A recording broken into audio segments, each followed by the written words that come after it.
Hi there, and thank you for joining us on the Overcomers Overcoming podcast. We feature those who are in the process of overcoming or have overcome any type of life encounter, life obstacle that at the time seemed to be almost insurmountable. With this podcast, we have three objectives in mind. Our first objective is we want you to know with a confident resolve you are not alone.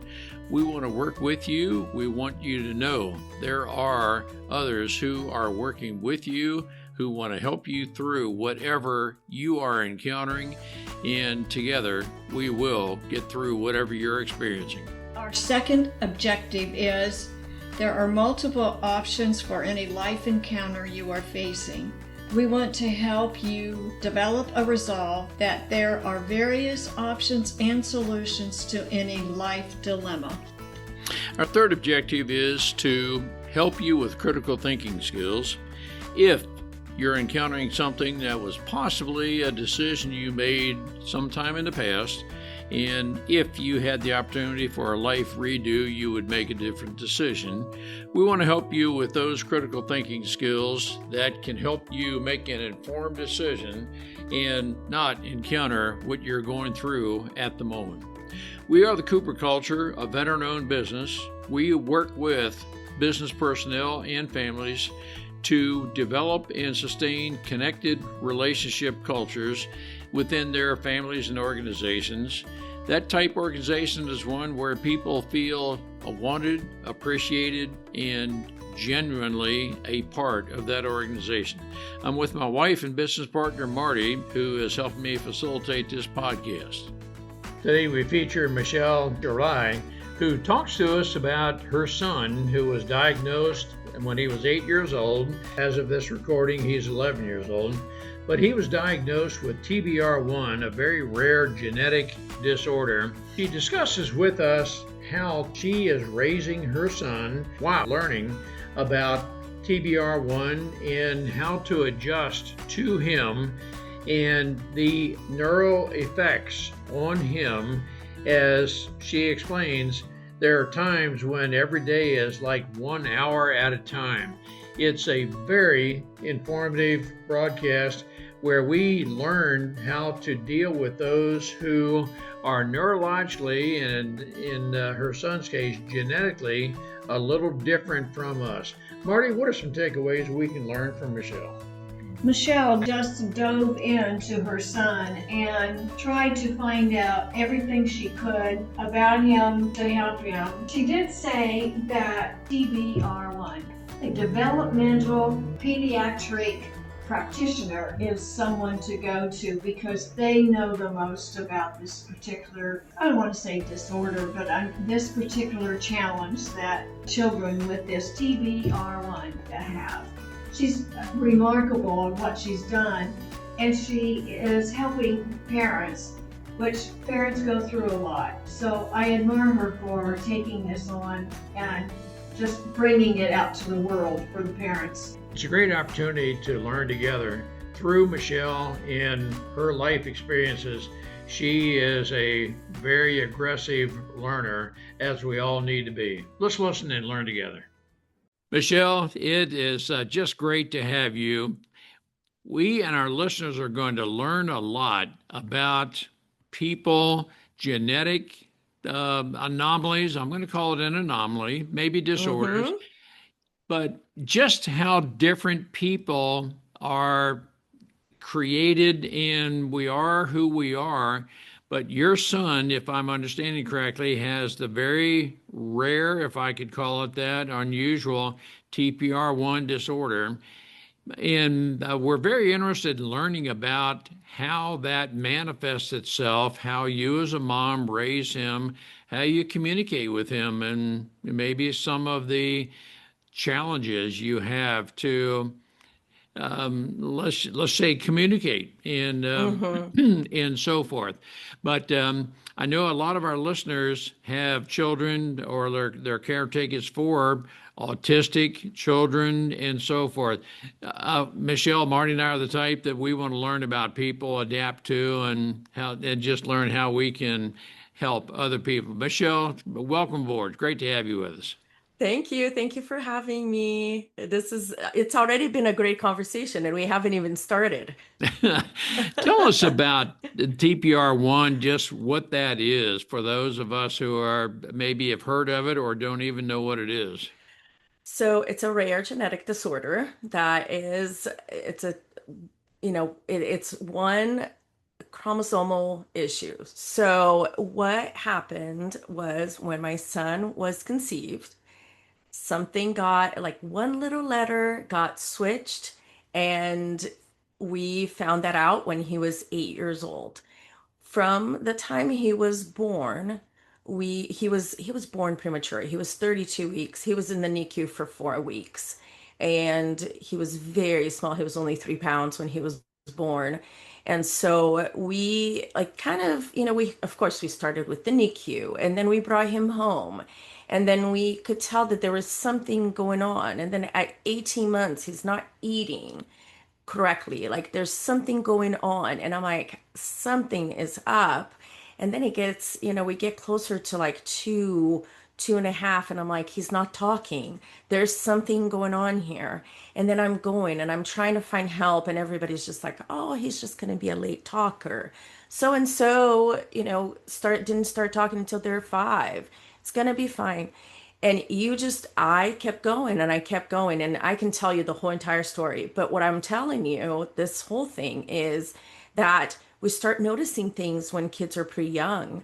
And sometimes they want to either push it off like it's not a big deal. And that's usually until they're about 3 or 4 years old. And then when they get to that age, they're like, oh no, okay, there's something here. So let's go back. And you missed that whole entire window of the early intervention that could have happened. So parents, this is what I tell my parents all the time, the parents that I work with, is you have that gut, that mama gut, you feel like there's something going on, follow it through.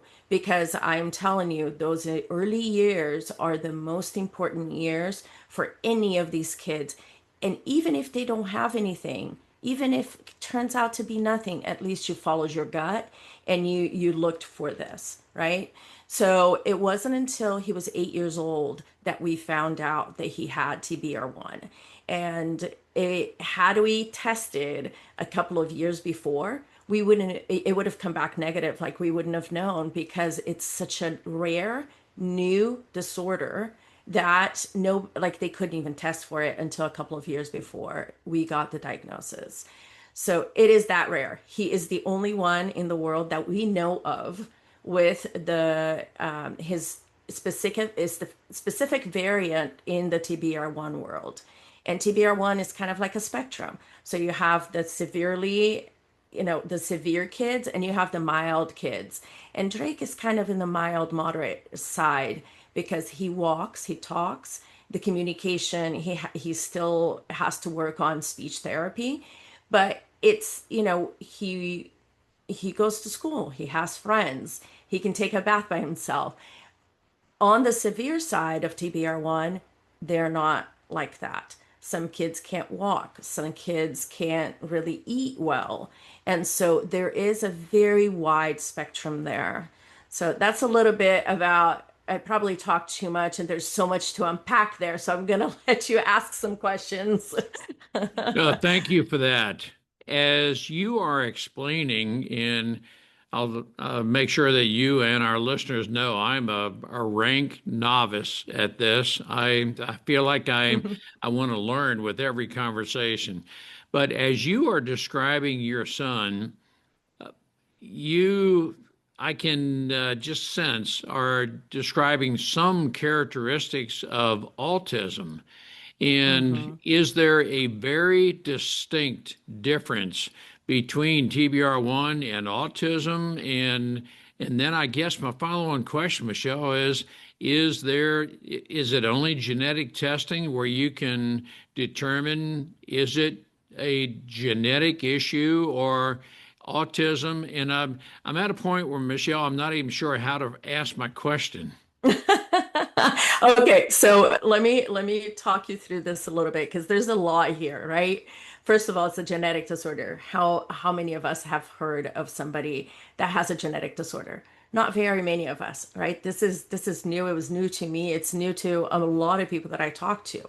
So a genetic disorder just that's what it is. Like when they were formed, when they were, the egg was formed, something changed, and it actually happened at that time. It doesn't happen later on. It's just something, just, as he was created, this was done. The little letter was inverted. Some people, they miss the whole entire gene. Some people have a deletion. Some people have some, and then they have different letters. There's so much, there's so much there that, like, you would probably need a genetic, a genetic class, a genetics class to understand and unpack all of that. But the interesting thing that you were saying is that you have so many characteristics that are like autism, right? And that is one of the things that when you look at the TBR1, how it presents itself on children, that is actually one of the things that they say, autistic traits. They don't say autism, they say autistic traits, because not all kids that have TBR1 will have autism. But my kid, he has an autistic trait, and that is that he perseveres in certain things. So, like, his iPhone, he has like this thing with his iPhone, and he obsesses over iPhones. And then he'll pass over, and then it's not the iPhone anymore. Now it's his elf. We actually have an elf on the shelf at the house year round because that's his best friend. And so he comes and he stays all like during the whole year. So it's Christmas at our house all year long. So those things happen. And so those are some of the autistic traits. Now, what happened with us is that, once a child is about 3 or 4 years old and they're not talking, like my son was, he tried, he grunted, he couldn't get anything out. And so they diagnosed him with a motor planning problem, which is he knows what he wants to say, but the muscles in his mouth, they don't work to say what it is that he wants to say. So it's called a motor planning issue. And that was his very first diagnosis, was childhood apraxia of speech. And that is something that's actually very common these days. But when a child is not speaking at about 3 or 4 years old, then they go straight to autism. This child has autism. And even though they're not, I mean, there's certain things, markers that you have to look for to get a child diagnosed with autism. But a lot of times it's kind of a spectrum. So they just kind of want to throw the child into that. And Marty, like I it wasn't the diagnosis that bothered me. It was that I just did not think that Drake fit into that diagnosis. And then I kept fighting and fighting and fighting. And like I said, it wasn't until he was 8 years old that we got approval from the insurance company to run this very thorough exome sequencing for genetics. And that's when we found out. And up until then, everything was negative. We did an MRI of his brain. We did an EKG. We did everything that we could have, and not everything was negative. And it was to the point that the geneticist called me, and I'm like, "Oh, it was negative, right?" And she's like, "Actually, it was positive. We found what has been causing all of these things." At the time, Drake was 1 out of 40 in the world diagnosed with this disorder. And to this day, the only thing that we really truly have is a Facebook group that is for TBR1 kiddos. And they are from all over the world. Now, since then, we are probably a little bit over 200. And Drake continues to be the only one with this specific variant. And there are a lot of kiddos that have just the specific, like their specific variants, but there are a few that actually have this, like that it's completely deleted. So they are in a different category. Now, I need to ask you a very elementary question. The genetic disorder, is that permanent for life? It cannot be changed. You just have to learn to deal with it. Am I asking the right question? You are. That's correct. You can't fix it, right? It's in your DNA, and to this day, it cannot be fixed. Will it be able to, are we going to be able to fix it in the future? Maybe. Like they are doing there's so much genetic studies being done in humans, in rats, and they're all in different levels. We don't know where this is going to take us, right, Ron? Like this is the incredible thing about humans and how we develop. We didn't know how to take care of a bacteria infection and people would die, right? Because we didn't have antibiotics. So who knows? Who knows where this is going to take us? How old is your son now? He's 11. Okay. Can you project into his maybe 20s or so? Will he be independent? Can he be independent enough to live on his own? Do you foresee him being employable, drive a car, and so forth? Or do you have to take almost 1 hour at a time? Over here in our house, we take 1 hour at a time. We really have to because sometimes you never know what's going to hit you. I don't know. Do I have hopes? Yes. I think that we can help him be independent. I really truly think that we do. He can take a bath by himself. He can go in the fridge and make himself a sandwich. He can, we're teaching him how to turn on the stove in a way that, that is safe. And so we're doing all these things. And so I think that we will get there. I really truly think that we will get there. I don't know. That's a great question, and unfortunately, I don't know that I have the answer to that, right? Because we're just trying to figure it out as we go along. For the listener whose child, biological or otherwise, is not relevant, but they have, let's say, some behavioral anomalies that, well, that everybody has their own version of whatever normal is. But let's just Hmm. say they start talking a little bit later in life, and they have some maybe obsessive compulsions, and oh, they're just a little bit different and so forth. And what I'm trying to lead up to, Michelle, is how would the caretaker, how would the parent, grandparent know whether to test for autism or genetic testing, or is it something that maybe you just have to go through a series of tests to determine exactly what things are? So one of the things, Ron, is that unfortunately, insurance companies are complicated.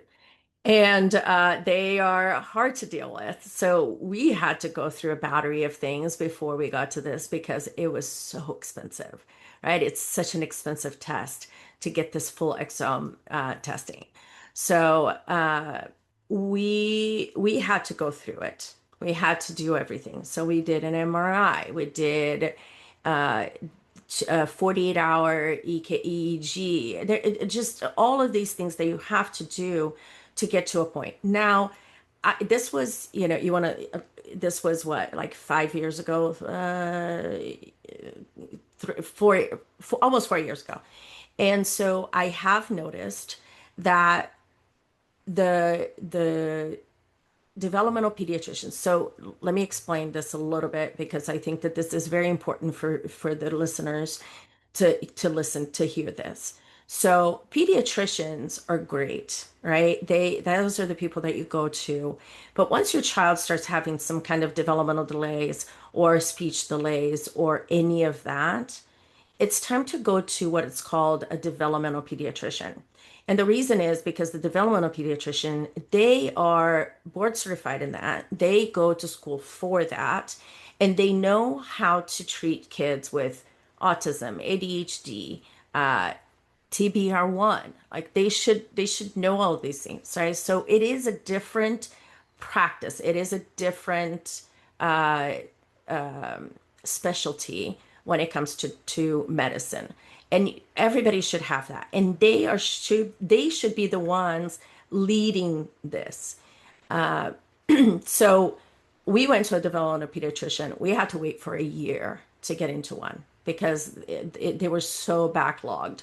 And so we waited and we got in, and that's when we started doing all these tests. And it takes time, right? It takes time to get into a developmental pediatrician, it takes time to do these testings. And now an autism testing is actually done, and it's called an ADOS, and there's different ways that they test for this. But those are tests that they can do in an office.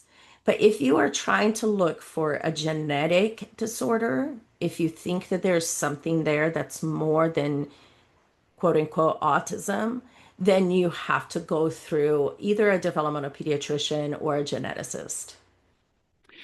For the person listening whose son, daughter is just a little bit different, but you're not exactly sure what it is. Would you recommend having both or a series of tests, let's say a test for autism and do the genetic testing as well? And you've pretty clearly said genetic tests are very expensive, and Hmm. I don't have any idea what it is, but even if the insurance company would not pay for it, do you see value in genetic tests that at least that can help you narrow into where this person is in life? Yeah. So Ron, here's my thing. You don't know what you don't know, Yep. right? So I am a believer in finding out. Did we change anything from what we were doing before with him till like from before and after? We didn't. He continued to go to speech. He continued to go to OT. He continued to have the same interventions that he was having before the diagnosis. But now we know. And the more we know, the more we can do something about it. Not necessarily in terms of intervention, but in the world. Now we had 40 of us. Now we have 200 of us. And it's like, okay, like what do we do now? Like there are so many other genetic disorders out there, and they have their foundations, they have things that, how to raise money for that cause, so they can find cure, so they can find a way to help kids who have the disorder, but they can't afford whatever it is that they need. Like some of these kiddos, they need special beds. They need to have a lift because the parents can't carry the kids. And all of these things should be covered on an insurance, but a lot of them aren't. And so this is like, to me, as a mom, this I would like to know what it is. So if I were a parent, I would go and I would look for it. Some people just go, well, is it going to change? Probably not. So why would I want to know? Mhm. That's fair, right? They don't need to. But I am the type A. I'm gonna go look for it. I'm gonna be an advocate for my child. And if this is what it is, I'm gonna advocate for him, and I'm gonna help people that have the same disorder as he does. And that's kind of what I started doing just a few years ago. I decided, like I need to help parents become advocates for their children. And so that's what I've been doing the last couple of years, because I feel like this is a parent with a special needs child, a parent with a genetic disorder. This is what we need to become, is an advocate for them. And I will tell you, Marty and I applaud everything you're doing, what you just said, Michelle. Advocate for, we are just huge advocates of this. Now, I need to help you or ask you to help me understand because, again, I'm such a novice and I feel like I'm starting out at total zero on this. But genetic disorders or geneticism, and again, you may even have to help me phrase the question. Hmm. What I'm trying to discern is how do the genomes interact with the brain and affect the rest of the body and so forth. And I think ultimately what I'm building up to, Michelle, is that maybe in your hour to hour learning to adapt to and know your son, maybe you're thinking that, okay, this behavioral trait will not change. It cannot change. There's nothing in the brain. And again, Michelle, I feel like I don't even know how to phrase the question, but I'm always wondering, okay, how can we train the brain? But maybe there's something about geneticism that no, the brain and genetics don't function this way. I feel like I'm such a novice learner. I want to learn. Yeah, no, hey, I think that a lot of people when you have the interest in learning things like you guys do, you guys bring in so many people into your podcast and talking about these things. We there's always a time to learn something, right, Ron? Like it's never we never know everything. And so I had to learn. I didn't know. I was looking, oh my gosh, what is this? And to be honest with you, this is going to sound funny, but he was born premature. We had all these things. And for many years, I thought that all the Taco Bell and the Dr. Peppers that I ate while I was pregnant with him was the reason why, it's like, because you want to blame yourself as a parent for this. And so, but then you don't know. So I mean, I had to learn that I'm okay eating Taco Bell and drinking Dr. Pepper. So, but these things we learn. So, can the brain be trained? Absolutely. There is no doubt, right? Like I think that our brains are flexible enough and we are humans, and I think that there's definitely everybody is going to learn something. Everybody will learn something in life. And so that's what gives me hope, right? Is that yes, we can teach the kiddos. Yes, we can change certain things. For the severely affected, it's going to be smaller gains. It's going to be smaller changes that you're going to see. But with the, mild affected ones, then you're going to see bigger gains. It really depends on where the disorder is, how it is. But here's the one thing that's important to know, Ron, is that there are kids, right? And we still need to celebrate every single little win. And it might take years for a win to happen. But if we don't celebrate those small wins on what is coming and what they do, it is a very rough, tough, dark road to go with. And So, I'm going to ask you, do you work with parents? Because you just said this is a dark road, and we speak from experience with our daughter and son-in-law and what they are mhm. going through. Do you speak to parents and I guess have therapy with the parents? Because there's a lot of divorce rate with Oh, children, and yes. they just and parents seem to just give up because Hmm. they don't understand. So Yes. you do provide help for the parent, right? Yes. So what I started, it was, so I developed this program. It's called Thrive. And Thrive, it's supposed to kind of help the parents who have special needs kids to basically take care of themselves. Okay. So the T for it is you got to have a team around you and around your child. So, like, you have to have a good speech therapist. You got to get a good doctor. You have to develop that village on the medical side. Then then you go to E, which is, sorry, H. I'm like, jumping to the end. I can't spell thrive. H, which is the help systems. And in the help systems, you have the school. There's so much to know. But in the help systems, you have the school information. So kids who have a disability, they have an IEP, which is an individualized educational, plan. So you have to learn how to deal with the school district. Then you also have to learn how to deal with the insurance companies because they don't agree to pay everything. So you have to learn how to deal with them. And then you have the state funded programs that are also available for parents. And most of them, probably 80% of them, they don't even know that they have this that they can use. So that is the H in Thrive. And I go through every single one of these with the parents. The I is the integration. And that for me is the most important thing. If you are not well as a parent, your child is not going to be well either. So you have to take care of yourself. So that's where the I comes in. The V is the validation. It kind of comes with what we were talking about, celebrating those small, small, small wins, because with those wins is what takes you to the next level.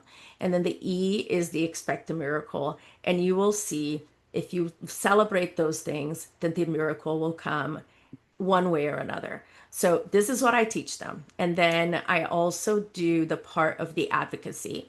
So I am a special education, a non-attorney special education advocate. So I sit at the IEP meetings with the parents and I help them develop a good educational plan for them, because I will tell you that 95% of the IEPs out there are awful. Mhm. Awful. And the other part that I also help the parents, because my background is in medical, I still have my day job of medical sales. So I do orthopedic sales and I work with orthopedic surgeons and I help them with the insurance part. So there's 3 levels. I teach the parent to become an advocate. I advocate for them. And then I also do the insurance part where it's like, okay, let's get you approved for this private provider. Do you have out of network benefits? How do we get you some money on that? So Do you have an in-depth program and maybe a multi-session program based on Thrive? yes, yes, I do. That's my way of teaching parents what I have learned all these years, right? I teach them to do it. I will tell you that it can be overwhelming for parents, and that's why they actually started. That's all I was doing. I was just teaching them to become the advocate, the parent that just thrive. And then people started asking me, they're like, can you just do this for me? Can you just be in the IEP meeting? Can you review this? How do I get more speech therapy? How do I do this? And so that's when the advocacy part of my business kind of came in, is because of the requests that I was getting from the parents. But, it's been great for the parents who really get into this and they want to learn. I am here to teach you. Michelle, I want to ask you, would you consider another episode where we focus on not to divulge everything, but you're doing a kind of a top level of Thrive so that our listeners know exactly what to expect, because our one or more listeners may want to take a deeper dive into Thrive, which may be multiple months or some amount of time with you after they have a more top level understanding of what Thrive is. Even while we're recording, would you consider coming back for another episode? Of course, you told me you were going to put me on the spot, Ron. So yes, I told you that I would do it. So yes, that's a yes, and I'm committing. So just let me know when we can do it, and I'm happy to do it, because I think that getting the word out there to these parents who are they've gone through grieve, right? They've grieved, because this is and that's a whole other episode, Ron. So you're gonna have to ask me that next time too. But you go through the grieving process and then you have to do something about it, and that is how you get out of that. And Thrive is for that. So getting the word out that parents are not alone and that you can do this. You just to have a little bit of help. That's what I'm trying to do. So please have me back 2, 3, 4 times, whatever you need me. And I can foresee spending an entire session on grieving, because the parent, the caretaker, whatever the function is, might say, well, my child is not normal. And, however we define normal, and now I'm having to adjust to this while everybody else out there, well, in fact, I know of some caregivers who say some people are no longer friends with me because my child is so different, and Yep. they choose to separate themselves. And the thing is, this child knows they're being rejected. Yep. They're very smart. I'm going to say Yep. they're very, very smart. So the grief, and Mhm. I didn't understand the grief until our daughter talked about grief. Mhm. It is. It's a grieving And process I'm going when to you're. say grandparents go through that too. I think the whole family. Yeah. It's impossible to not, like, my 8-year-old is going through it right now, Mhm. because she's finally understanding what's going on with her brother. So Mhm. anyway, whole other episode. We'll come back. Yes. Right. Well, Michelle, on behalf of our listeners, I want to thank you to this point for sharing with us. We're looking forward to, I'm going to believe it's at least 2 more episodes where we talk about thrive and grieving. I believe that's going to be 2 separate episodes. And I would bet you that there's a likelihood that other topics are going to come up from those conversations. But I want to thank you from the depth of our heart for sharing and just letting others know that yes, these people are there, but we need to learn to adapt to them because they're one of God's creations. Mhm. Thank you, Ron and Marty, for having me. Thank you. Thank you. We appreciate having the opportunity to share our and our guests' life's experiences with you. The Cooper culture advances organizations to achieve and sustain high retention rates, connected communication, and trust through personality insights and principled leadership. You can contact us at our website, thecooperculture.com, and you can contact us directly at ron@thecooperculture.com or Marty, Marty, at thecooperculture.com. We work with you to help assess aspects of your culture to advance the environment and people to their best performance. We do that through our staff of certified personal performance coaches, leadership trainers, keynote speakers, and disc personality behavior experts. You can book a speaking engagement directly through our website by contacting us at ron@thecooperculture.com.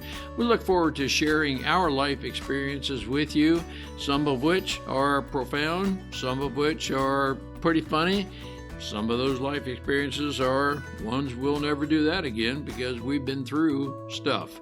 We truly look forward to working with you, speaking with you, helping advance you in any way that we can.